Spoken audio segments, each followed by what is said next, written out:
Hey everybody, time a little check-in, I guess. Been 2 weeks now, so just give me a little update. Haven't really talked to anybody since I've been on this. Kind of been a little bit of a devastating situation for me. Wasn't expecting this or wasn't wanting to put myself in this situation, even though I know how dangerous motocross is, even trying to take it at an easier pace and trying to have fun with it. So the whole thing happened is on the 79, was going over a jump, and there's this little place where we could kind of miss a few bumps, you know, go on the side of the track. Myself and Ryan Huffman, the owner of the track, was doing that in one of the races. So the last race of the day, I came over in the 79.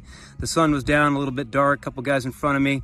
I landed, and I looked up, and there was a hay bale, and it was almost like I had a double take because it kind of blended in with what was going on at the moment. And I hit the brakes, but the brakes didn't work that good. Of course, 79.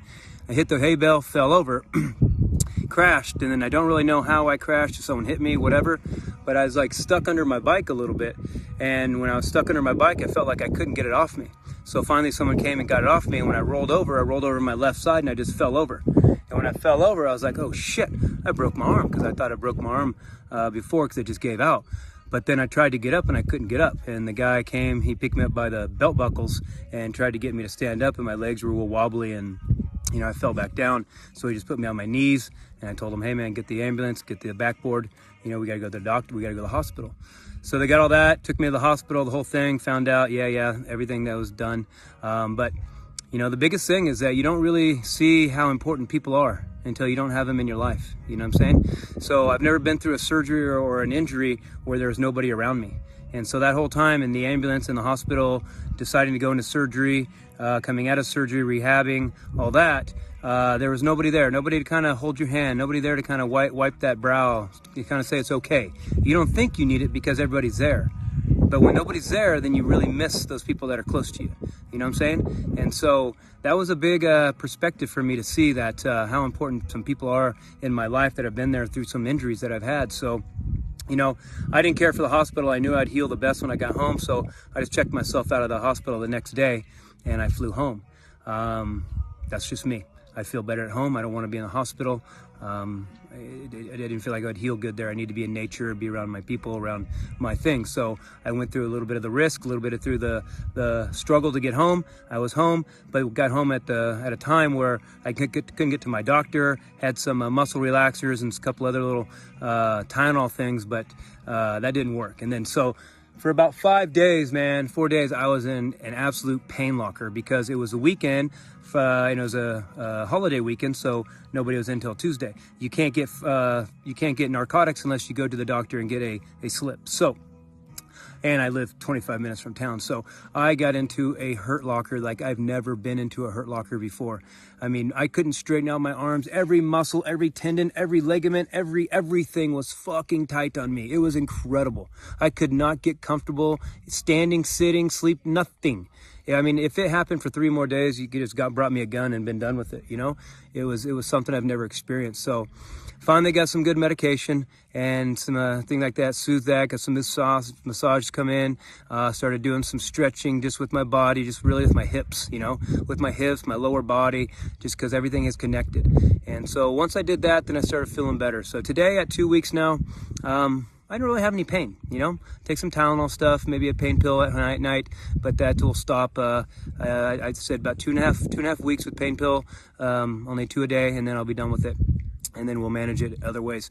Been sauna, some ice bath, have been some really good care with some people, and just kind of, you know, pondering on what happened, you know, why, and you know, we all get there. We all get to that point of like, why is this happening? To why do I keep going through a struggle? You know, so the last 13 years, it seemed like life has just been like, you know, we're going to challenge you so hard.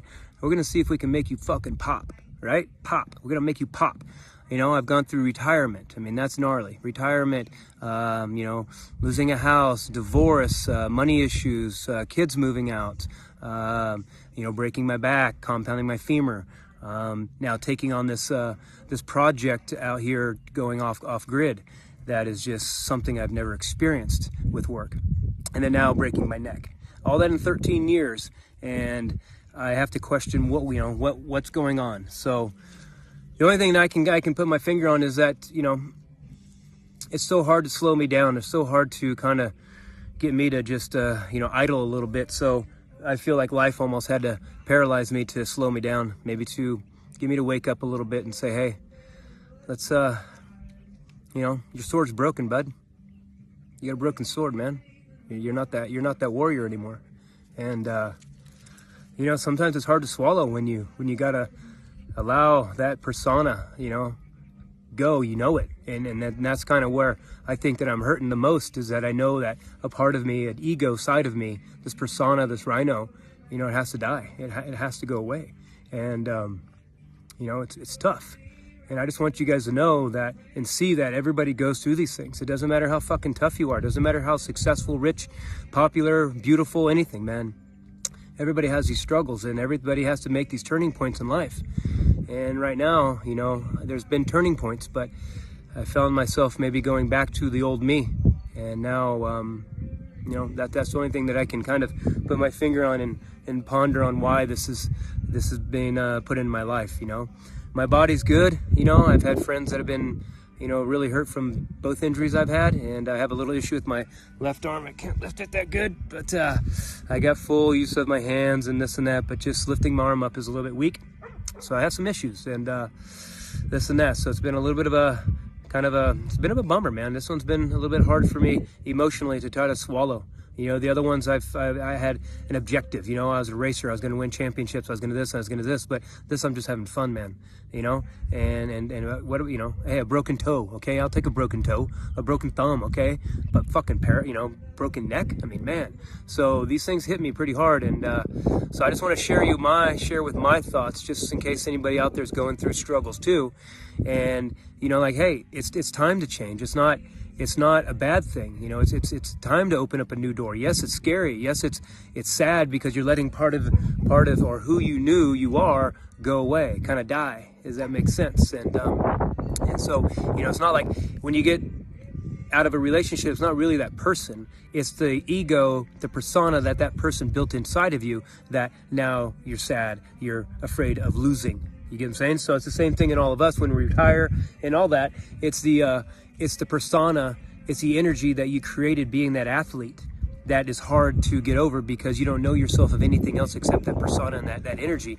And that's kind of where I struggle, is that I only know myself in this persona, this energy, and I have to shift it down. And so this is going to be my journey. This is going to be my struggle. A lot of people have to find ways to get motivated and to get you enthused and have energy and all that, but I gotta figure out how to detune it. And so so that's my journey. I just want to share with you guys. Normally I'm on this sharing with everybody. I know I've been hurt, and the biggest thing is I just want to thank everybody so fucking much for how much love and care and tender words and support and just, yeah, man, everybody, thank you so much. I was blown away, and but I'm healing. I'm good. Just guess we're gonna see a new Ryan. No more Rhino, man. New Ryan. Okay. So thanks everybody. Thanks for sticking around. Thanks for listening to me. I have some ideas. I think I might come up with a podcast now. Maybe I can sit on my ass and just talk. All right, everybody, take care.